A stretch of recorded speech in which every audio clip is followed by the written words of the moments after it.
You might be wondering why we're putting ourselves through this. Dumping out the Blackwater tank isn't necessarily my definition of a good time, but I'll tell you a few reasons of why we love the RV life.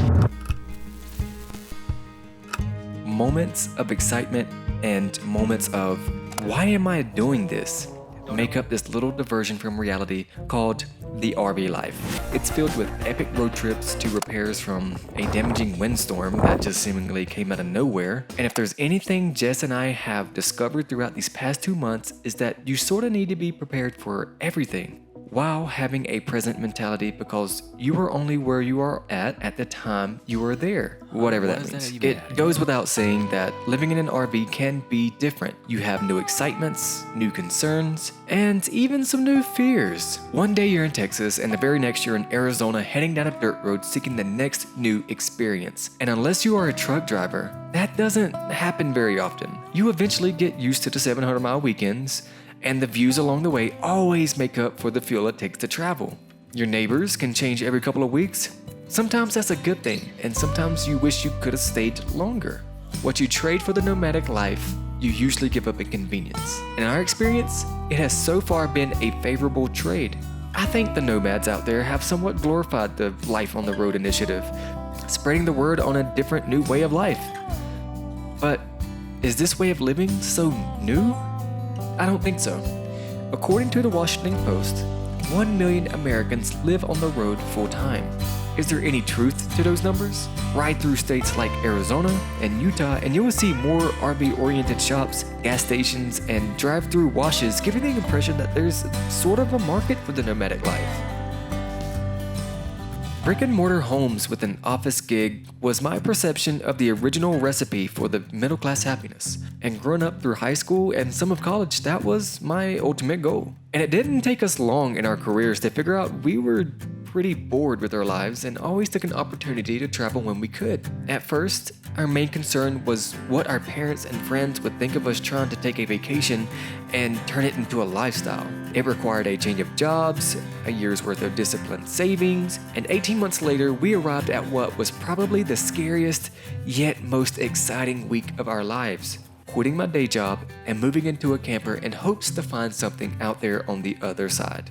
And honestly, at first, we thought ourselves as outcasts, being the only people within our social circle who wanted to take such a less than traveled path. That was until we hit the road and realized how many people out there have been living this way for the past decade. All shapes and sizes of RVs make up this new community we find ourselves in, each with their own experiences and stories to tell, if you just ask.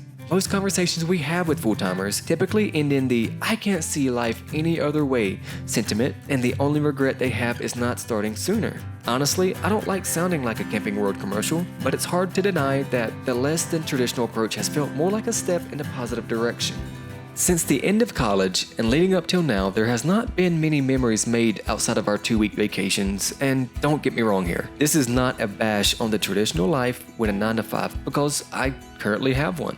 Nor does it discredit the time spent with friends and family. All it means is that we have felt restricted by a static life when there is so much more the country has to offer and see, let alone this world. So far, only being 2 months in, we have already made many memories either on our travel days or hiking in national parks like Big Bend and Bryce Canyon, with Zion lined up as our next adventure. One memory that stands out so far was seeing Big Bend for the first time and setting up just 20 miles from its border, along with hiking Bryce Canyon with a fresh coat of snow on the ground and then marking it off on our little poster. There are many types of philosophies debating the money versus experiences and which one's more important, and everybody's entitled to their own choice.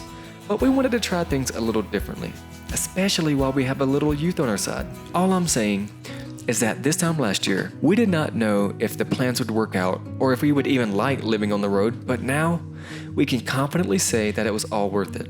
It may be a different approach to traveling, but it is one that is sustainable and exciting as our backyard changes every few weeks, allowing us to visit new places that would otherwise require PTO and a plane ticket to experience. Though we realize it's a less traditional approach, we still sometimes find ourselves trying to adapt and become used to the new style of living. And we have learned that time flies so fast. One thing that this journey has proven so far is that you become grateful for the small things.